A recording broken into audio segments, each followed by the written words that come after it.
I didn't even make it to the gate before my life changed. I remember standing at the security checkpoint at O'Hare, shifting my weight from one foot to the other the way I always do when I'm tired. My carry-on was on the belt. My shoes were off. I was 63 years old, traveling internationally for the first time in 4 years. And all I could think about was whether I'd remembered to pack my blood pressure medication. That's where my head was. Blood pressure pills. Not the man standing 2 people behind me in line. Not the quiet conversation happening just out of earshot. Not anything that should have mattered. My son-in-law, Theo, was beside me. He'd insisted on carrying both boarding passes, and his said it was easier that way. I didn't think twice about it. That's the thing about trust. When you have it for someone, you stop noticing the small things. You hand over your boarding pass. You don't ask why. We were headed to London, a week-long trip, just the 2 of us. My daughter Nadine had planned it as a gift for my retirement. 38 years with the Chicago Transit Authority, and she wanted to celebrate. She couldn't come herself because she was 8 months pregnant, but she'd booked everything. Hotels, tours, a dinner reservation near the Thames she'd read about online. She cried when she told me about it. "Daddy, you've never done anything just for yourself," she said. "Go. Enjoy it. Theo will take care of you." I should have heard something in those words, something in the way she said Theo will take care of you. But I was too busy being touched by the gesture to pay attention to the weight of it. The night before we flew out, my wife, God rest her soul, came to me in a dream. Yvonne passed 4 years ago, breast cancer. 41 years we were married. In the dream, she was standing at the kitchen sink the way she used to, washing dishes, even though we had a dishwasher. She never trusted the machine to get the pots right. She turned around, looked at me and said, "Baby, keep your eyes open." I woke up at 3:14 in the morning and lay there staring at the ceiling fan. I told myself it was just grief. Just my brain doing what brains do when you're getting older and you're still not used to sleeping in a bed that feels too big. I got dressed, I got in the car, I went to the airport, and I handed over my boarding pass without thinking twice. The TSA line at O'Hare on a Tuesday morning is its own kind of misery. People half asleep, shoes in hand, belts draped over arms, laptops balanced on top of carry-ons. I'd gotten to the front of the line and was waiting for the body scanner when I felt a hand close around my elbow. Firm. Not rough, but deliberate. I turned. The man was in a dark uniform. Airport security, not TSA. He was younger than me, maybe 40, with a square jaw and eyes that were completely still. Not friendly, not unfriendly. Just still. He leaned close and said quietly, right at my ear, "Sir, I'm going to need you to come with me. Walk normally. Don't look back." I almost laughed. I genuinely almost laughed, because my first thought was that this was some kind of joke. I looked at his face and realized it wasn't. "Is there a problem?" I said. "Please don't speak right now," he said. "Just walk." He steered me to the left, away from the scanner, toward a door I hadn't noticed before, gray, unmarked, set into the wall between 2 advertisement panels. He had a key card on a lanyard. He swiped it. The door clicked open. I looked back once. I couldn't help it.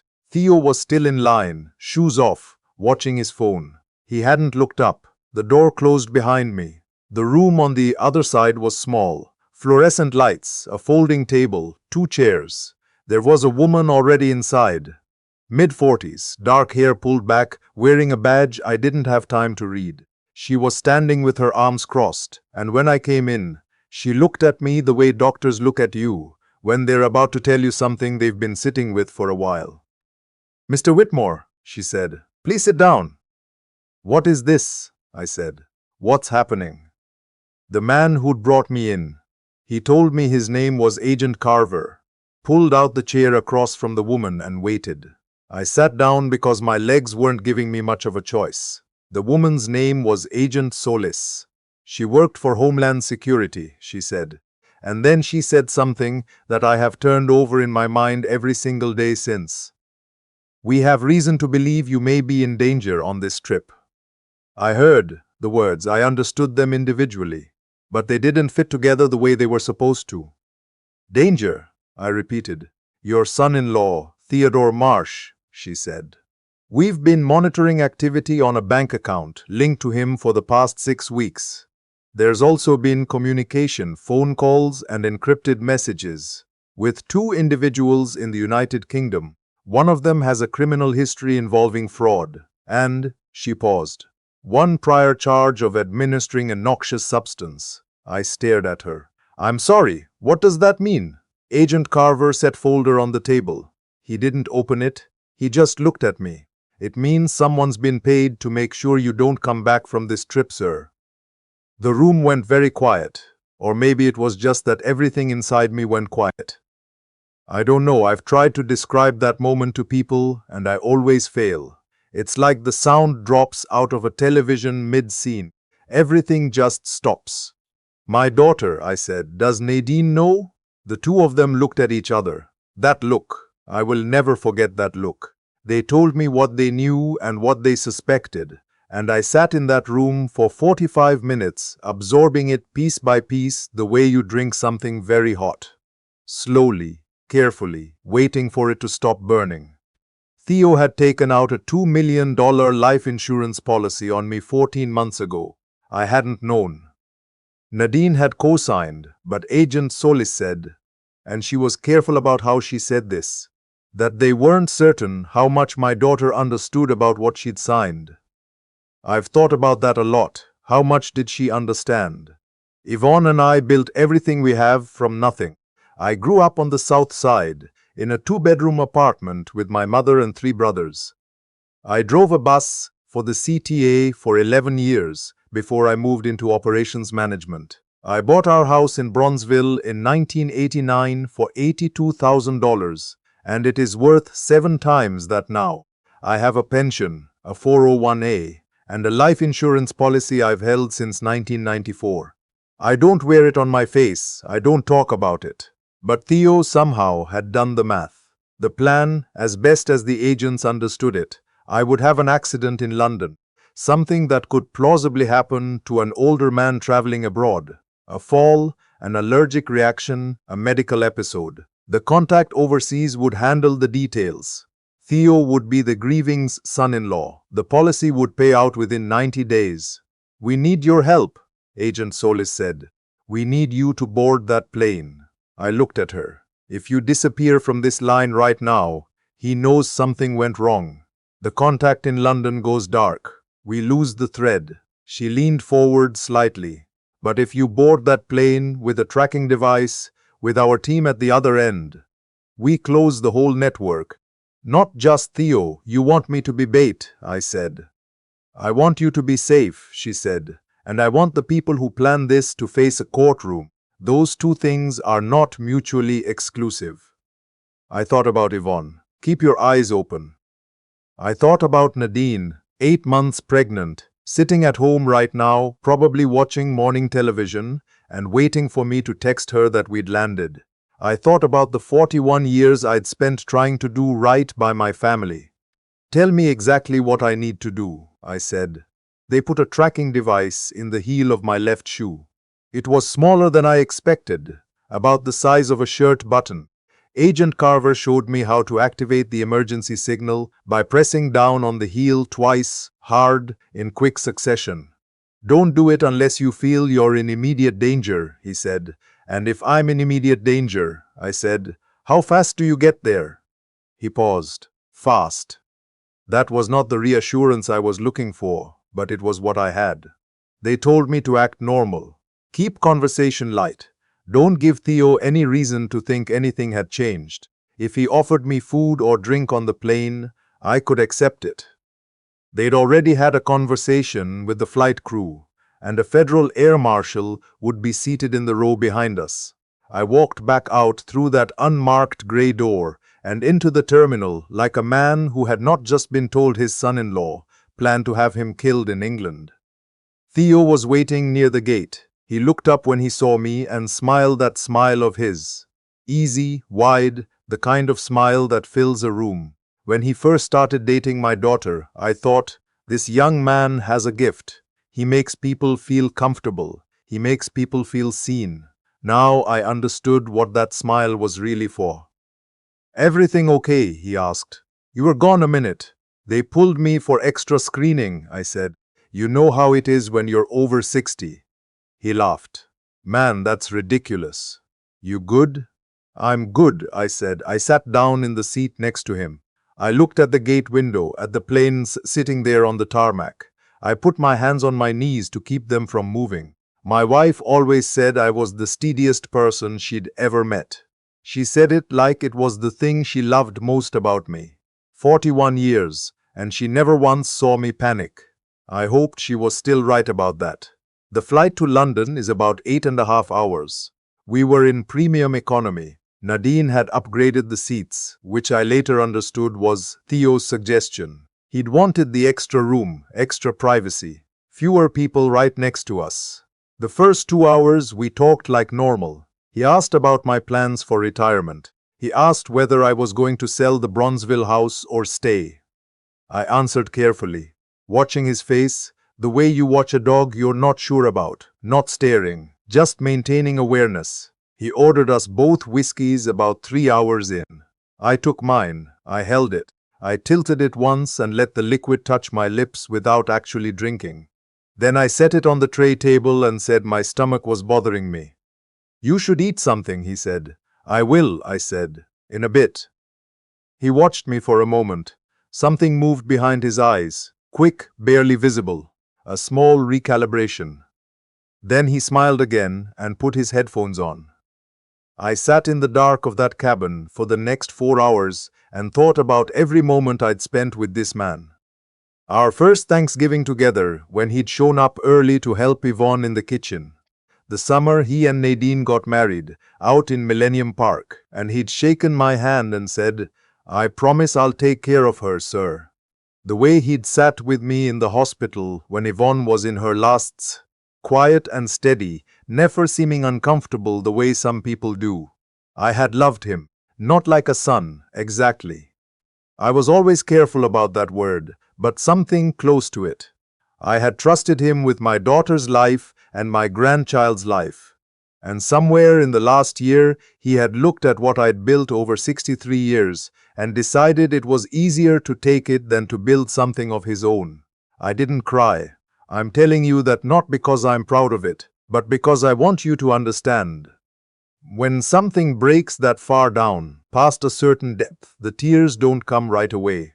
What you feel first is just weight, just this enormous, silent weight, pressing down on everything. He fell asleep about an hour before landing. I watched him sleep. I thought, you have no idea. Heathrow was grey and damp and beautiful in the way that airports can be when you're arriving somewhere foreign, and the light is different and the signs are almost but not quite right. Under any other circumstances, I would have been excited. We cleared passport control. Theo kept close, guiding, helpful, hand occasionally on my shoulder, helpful in the way that someone is helpful when they need something from you. We were walking toward the taxi rank when it happened. 2 men stepped out from a corridor to my left. Plain clothes, jeans, jackets. But they moved the way trained people move, smooth and certain. And before I fully understood what was happening, one of them had Theo by the arm, and the other was standing at my side. "Theodore Marsh," one of them said, British accent, clipped and official. "We'd like you to come with us." Theo went still. Not surprised, not the kind of surprise that a man is when he's done nothing wrong. He went still the way a man goes still when a door he thought was locked turns out to have been open the whole time. He looked at me. I don't know what he expected to see in my face. Confusion, maybe. Fear, the face of a man who didn't know what was happening. What he saw instead was me looking back at him, calm, still, steady as I've always been. "You knew," he said. It wasn't a question. I didn't say anything. They walked him away. He didn't fight it. Whatever else Theo Marsh was, he wasn't stupid. He understood in that moment that it was over. The man standing at my side turned to me and put out his hand. "Mr. Whitmore, I'm Detective Inspector Reeves, Metropolitan Police." We've been coordinating with the American agents. You. I shook his hand. I'll let you know, I said. He almost smiled. Fair enough, sir. There's a particular kind of exhaustion that has nothing to do with sleep. I've tried to explain it to people, and I don't always succeed. It's the exhaustion of carrying something you didn't know you were carrying, and then setting it down, and then realizing how heavy it actually was. Your whole body takes inventory all at once. They took me to a room in the airport, not a fluorescent room this time, but a proper office with a window, and someone brought me tea. I sat there with my hands around the mug for a long time. I called Nadine. She picked up on the second ring. Daddy, did you land okay? How was the flight? I asked her to sit down. I kept my voice even. I told her that Theo had been detained, that the British police and Homeland Security had been involved, and that I was safe. I gave her only what she needed in that moment, because she was 8 months pregnant, and I was not going to cause more damage than had already been done. She was quiet for a long time after I finished. Then she said, Daddy, I didn't know. I need you to know that I didn't know. And here's what I know about my daughter. I know how she sounds when she's lying. I've known since she was 9 years old and told me she hadn't eaten the last of the peanut butter. I know her voice. I know every frequency of it. She wasn't lying. Whatever Theo had built, he had built it carefully enough to keep her outside of it. Maybe because he knew she'd stop him. Maybe because he needed her to be clean for what came after. I don't know his full reasoning, and I have stopped trying to understand it. What I know is this. My daughter didn't plan to lose her father. She planned to celebrate him. She sobbed. She kept saying she was sorry. I kept telling her she didn't have anything to be sorry for. At some point, she put the phone down, and I could hear her breathing, those long, shaky breaths that people take when they're trying to get control of themselves. Daddy, she finally said, come home. I'm coming home, I said. They offered to put me on a return flight that evening. I stayed anyway, not for long, 3 days instead of a week. I went alone. I walked along the south bank with my jacket buttoned up against the October cold. I ate a proper British breakfast in a small cafe near my hotel and read a newspaper the old-fashioned way. I stood on Waterloo Bridge and looked at the river and let myself feel whatever needed to be felt. I thought about the tour Nadine had planned, the dinner reservation by the Thames. She'd picked it from a travel blog, she told me later, spent 2 hours reading reviews. She'd wanted me to see the lights on the water. I found the restaurant. I went by myself. I sat at a table for 2 and ordered the lamb and a glass of red wine. And I watched the lights on the water the way she'd imagined I would. I thought about Yvonne. I thought about 41 years and a 2-bedroom apartment on the south side and a house I'd bought in Bronzeville for $82,000. I thought about what it means to build something. Not because you want to leave something behind when you die, but because building is just what you do when you love people. You build toward them. You build. So there's something to come home to. I thought about Theo, and I let myself grieve that too. Because grief doesn't ask your permission, and you might as well be honest about what you've lost.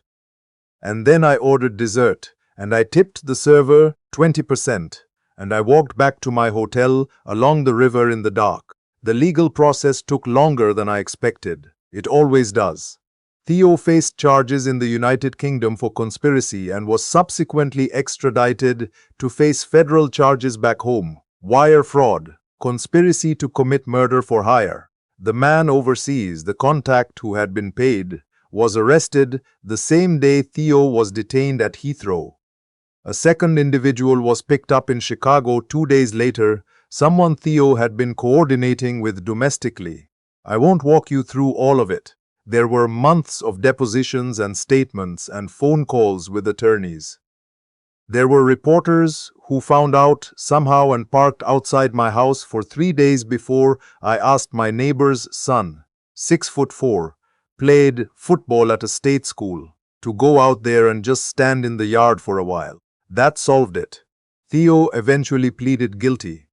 He'll be in federal prison until my grandchild is old enough to vote. The life insurance policy, the $2 million one he'd taken out on me, was voided. The estate he thought he was going to inherit is still mine. I have thought more than once about what to do with it eventually. I don't have an answer yet. I'm in no hurry. Nadine gave birth 6 weeks after all of this.